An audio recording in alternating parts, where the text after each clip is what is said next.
everyone, hope you all are doing great. So our today's topic is going to be on Encore software.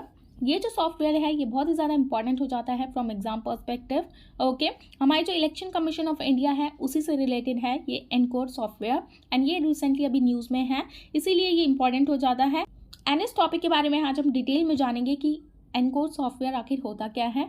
Okay, so without any further ado let's start with the topic which is encore software.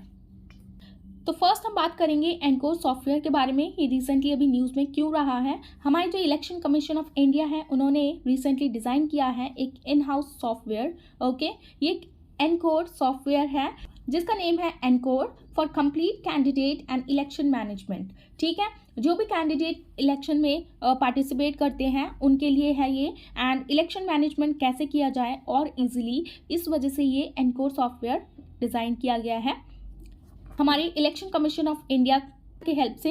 Okay, and ये जो encore software है ये stand करता है for enabling communication on real time environment. तो ये जो full form है ये कहीं भी पूछ ली जा सकती है आपसे एनकोर सॉफ्टवेयर के बारे में. एंड कई बार आपने देखा ही होगा ऐसी जो फुल फॉर्म है ये आपसे पूछ ली जा सकती है कि इसकी पूरी फुल फॉर्म क्या होगी. ओके, इस वजह से ये बहुत ही ज़्यादा इंपॉर्टेंट हो जाता है फ्रॉम एग्जाम पर्सपेक्टिव से. तो आप याद रखिएगा, encore software stands for enabling communication on real time environment.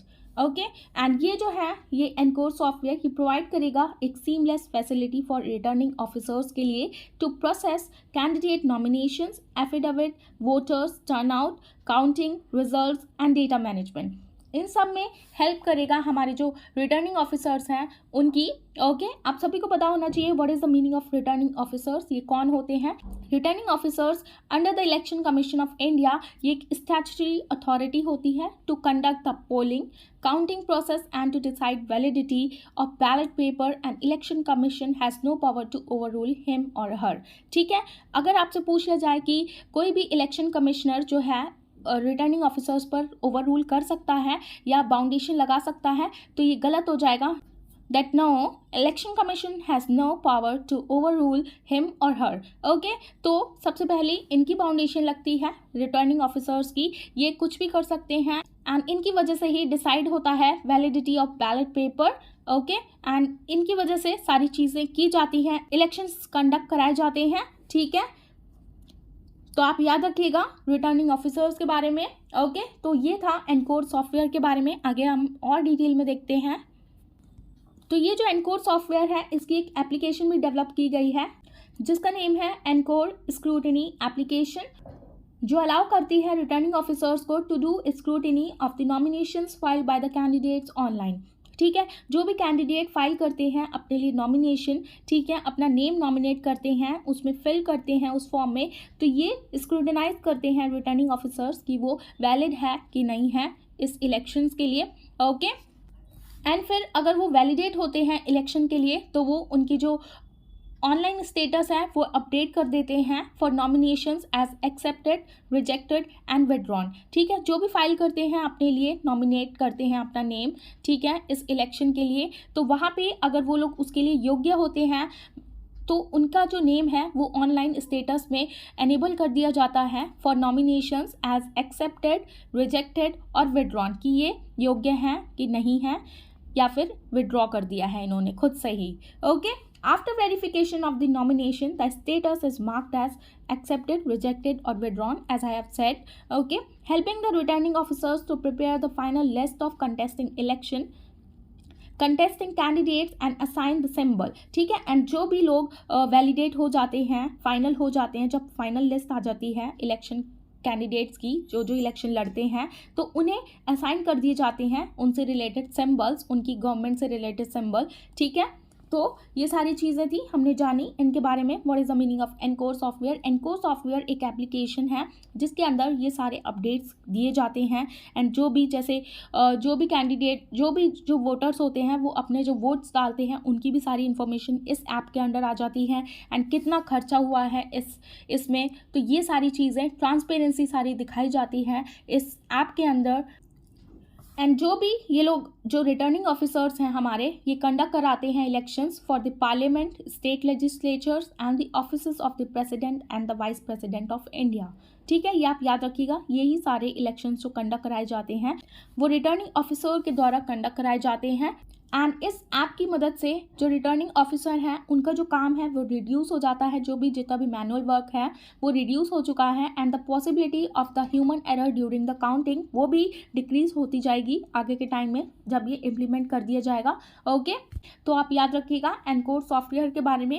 Okay, and एक बात और, इस एनकोर सॉफ्टवेयर की वजह से रियल टाइम ट्रैकिंग की जा सकती है और वोटर टर्नआउट कि कितने वोट्स मिले हैं कैंडिडेट्स को, इसके अंडर ये सारी चीज़ें ट्रैक की जा सकती हैं, एंड इसकी वजह से मोर ट्रांसपेरेंसी आएगी एंड अकाउंटेबल इलेक्शंस हो पाएंगे। ओके, एंड ये जो रिटर्निंग ऑफिसर्स हैं ये रिपोर्ट्स भी जारी करते हैं, जिसकी वजह से पब्लिकली डिस्प्ले हो जाएगी सारी चीज़ें, detail information regarding the financial assets and liabilities of the candidates, कितना खर्चा हुआ है इलेक्शंस में, जो भी चीज़ें हैं आपको जाननी होती हैं तो वो सारी इस ऐप में आप जान सकते हैं, इस ऐप के थ्रू।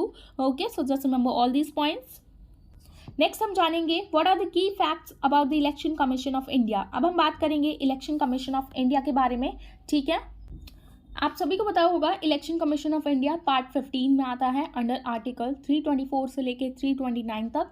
ओके, एंड ये जो इलेक्शन कमीशन ऑफ इंडिया है ये एक परमानेंट कॉन्स्टिट्यूशनल बॉडी है under part 15 under the article 324 to 329 of the Indian constitution. ठीक है, that responsible for organising free and fair election in India. आप सभी ने पढ़ा होगा इसके बारे में। एंड हमारा जो कॉन्स्टिट्यूशन है वो ग्रांट करता है इलेक्शन कमीशन ऑफ इंडिया को power of direction, superintendence and control of election of parliament, state legislature, the office of president of India and the office of vice president of India, as I have said। ठीक है, तो ये सारे जो elections हैं वो conduct कराती हैं हमारे election commission of India, and ये सारी चीज़ें लिखी हुई हैं कॉन्स्टिट्यूशन ऑफ इंडिया के under part 15 of article 324 to 329। Okay, and ये जो चीज़ लिखी है ये लिखी है हमारे कॉन्स्टिट्यूशन में अंडर पार्ट 15 ऑफ आर्टिकल 324 में। ठीक है, ये आप याद रखिएगा। नेक्स्ट हम बात करेंगे what are the functions of election commissions of India. तो ये जो सारे हैं ये फंक्शंस हैं इलेक्शन कमीशन ऑफ इंडिया के। फर्स्ट है डिटरमाइनिंग, ये डिटरमाइन करते हैं election commission of India the electoral constituencies, territorial areas throughout the country, कि कौन कौन सी इलेक्टोरल कॉन्स्टिट्यूएंसीज होनी चाहिए इलेक्शन के लिए। ठीक है, एंड ये प्रिपेयर करता है एंड रिवाइज करता है electoral rolls and registering all the eligible voters. ठीक है, सभी चीज़ें रजिस्टर्ड जो भी होती हैं, जो भी कैंडिडेट्स होते हैं या जो भी वोटर इसके अंडर वोट कर रहे हैं किसी भी गवर्नमेंट पार्टीज़ को, तो वो सारी चीज़ें इसके अंडर आ जाती हैं, रजिस्टर की जाती हैं। वो सारी चीज़ें देखते हैं हमारे election commission of India. And जो इलेक्शन कमीशन ऑफ इंडिया है वो नोटिफाई करता है the schedules and the dates of the election and scrutinising nomination papers. ठीक है, एंड ये ग्रांट करते हैं recognition to the various political parties and allocating them election symbols. जैसे कि मैंने आपको बताया ही था, जो भी कैंडिडेट्स हैं जिनको अप्रूवल मिल जाता है इलेक्शन लड़ने के लिए, उनको फिर ये ग्रांट कर देते हैं इलेक्शन सिंबल्स उनकी गवर्नमेंट पार्टीज को। ओके, तो ये सारे फंक्शंस होते हैं इलेक्शन कमीशन ऑफ इंडिया के, जस्ट रिमेंबर दिस। नेक्स्ट हम बात करेंगे ये जो कमीशन है इलेक्शन कमीशन ऑफ इंडिया, ये एक एडवाइजरी जुरिडिक्शन है in the matter of post election disqualification of sitting members of parliament and state legislatures. अगर मान लीजिए कोई भी कैंडिडेट, जैसे उसको स्टार्टिंग में तो अप्रूवल मिल चुका है इलेक्शन लड़ने का, एंड अगर वो जीतने के बाद किसी भी मतलब उसमें कैंडिडेट बन जाता है, मतलब मेंबर ऑफ पार्लियामेंट बन जाता है। ठीक है, तो फिर अगर बाद में पता चलता है कि उसने किसी गलत तरीके से ये इलेक्शन जीते हैं, तो उनको बाद में जो डिस्क्वालिफिकेशन का पूरा जो प्रोसेस है ये भी पोस्ट इलेक्शन डिस्क्वालिफिकेशन फिर किया जाता है। तो इसके अंडर ये एडवाइजरी जुरिडिक्शन का काम होता है, तो ये करती है। ठीक है, इसके अंडर कौन कौन होते हैं, कितने मेंबर्स होते हैं वो हम देख लेते हैं। The commission consist of chief election commissioner and 2 other election commissioners. Okay, so just remember this point. And अगर आप पूछें who is the present election commissioner of India, तो प्रेजेंट में जो है वो है राजीव कुमार। ठीक है, उन्होंने जो ओथ ली थी वो 1 सितंबर 2020 को ली थी, एंड ये 25th चीफ इलेक्शन कमिश्नर हैं।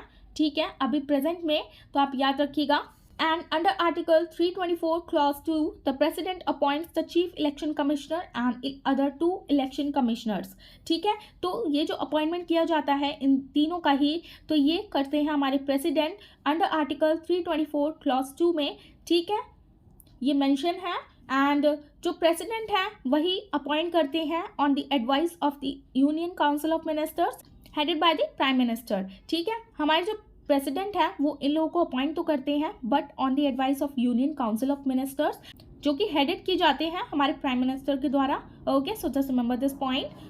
एंड अगर बात की जाए कौन कौन योग्य है इलेक्शंस के लिए, उनकी जो क्वालिफिकेशंस हैं, उनके अकेडमिक कितना होना चाहिए, कितने पढ़े लिखे होने चाहिए for the appointment to these officers, तो ये मेंशन नहीं है हमारे कॉन्स्टिट्यूशन ऑफ इंडिया में. ये भी पूछ लिया जा सकता है आपसे यूपीएससी में या कोई भी एग्जाम्स में. यूपीपीएससी में ऐसे क्वेश्चंस बहुत ही फ्रिक्वेंटली आस्क किए जाते हैं, तो आप याद रखिएगा कहीं पे भी ये मेंशन नहीं है qualifications.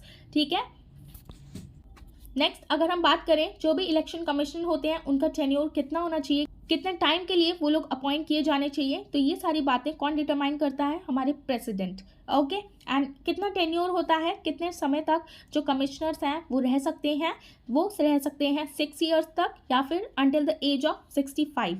Okay, whichever is early, तो तभी वो रिटायर हो जाएंगे जब वो उनके 6 साल पूरे हो जाएं ऑफिस में, या फिर अटेन कर लें वो लोग 65 एज, इनमें से जो भी पहले होगा उसके तहत फिर ये रिटायर एज हो जाएगी ये इनकी. ओके, नेक्स्ट ये जो चीफ इलेक्शन कमिश्नर है एंड अदर 2 इलेक्शन कमिश्नर्स, इनके पास सेम पावर्स होती हैं, emoluments होते हैं including salaries which are the same as those of supreme court जजेस. तो इनकी जो भी सैलरीज होती हैं, जो भी पावर्स होती हैं वो सेम होती हैं हमारे जो सुप्रीम कोर्ट के जज होते हैं उनसे. Okay, so just remember all these points.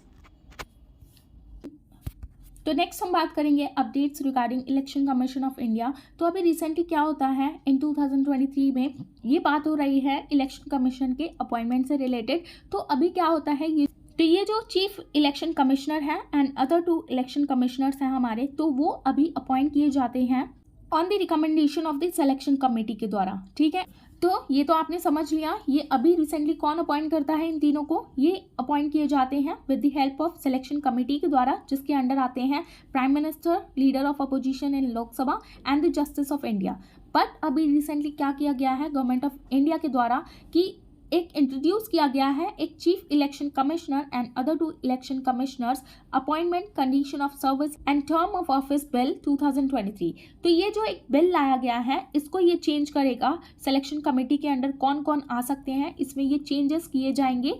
And ये जो अभी बिल पार्लियामेंट में लाया गया है अभी पास ये नहीं हुआ है. ठीक है, आगे हम देखेंगे इसके अंडर कौन कौन आएंगे. इस बिल के अंडर ये सारे चेंजेस किए गए हैं सिलेक्शन कमेटी से रिलेटेड कि कौन कौन इसमें हो सकता है इनको अपॉइंट करने के लिए, इन तीनों लोगों को. ठीक है, वो हम देख लेते हैं. तो ये जो है ये प्रोवाइड करता है chief election commission and election commissions will be appointed by the president upon the recommendation of the selection commission. ठीक है, तो ये अपॉइंट किए जाते हैं प्रेसिडेंट के द्वारा एंड ये रिकमेंडेशन दी जाएगी सिलेक्शन कमेटी के द्वारा कि कौन कौन हमारे chief election commission and other 2 election commissioner रहेंगे. तो फिर इस सिलेक्शन कमेटी में रिसेंटली अभी चेंज लाया गया है कि इसके अंदर कौन कौन कंसिस्ट रहेगा. वो रहेंगे the prime minister, union cabinet minister and leader of opposition या फिर leader of largest opposition party in Lok Sabha. Okay, तो यहाँ पे आप देख सकते हैं इसमें ये सारे नेम्स दिए गए हैं अपॉइंट करने के लिए चीफ इलेक्शन कमिश्नर को. बट इसमें किसको हटा दिया गया है, इसमें चीफ जस्टिस ऑफ इंडिया को हटा दिया गया है. ओके, एंड यहाँ पे चीफ जस्टिस को हटा दिया गया है यहाँ पे. ओके, तो सिर्फ रहेंगे prime minister, union cabinet minister and the leader of opposition, और you can say that leader of largest opposition party in Lok Sabha. Okay, तो ये बिल जारी किया गया है पार्लियामेंट में ताकि ये जो अपॉइंटमेंट कंडीशंस हैं ये लगाई गई हैं सिलेक्शन कमेटी के अंडर. ओके, चीफ जस्टिस को हटाने के लिए बोल दिया गया है. एंड ये जो बिल है ये अभी स्टिल पेंडिंग है राज्यसभा में. लोकसभा से ये पास हो चुका है, अभी राज्यसभा में ये पेंडिंग है पास होने के लिए. तो ये जो रिसेंट अपडेट थी regarding the chief election commissioners appointment. Okay, तो ये सारी बातें थी. ये बिल अभी पेंडिंग है पास होने के लिए. ओके, तो ये सारी चीज़ें आप याद रखिएगा.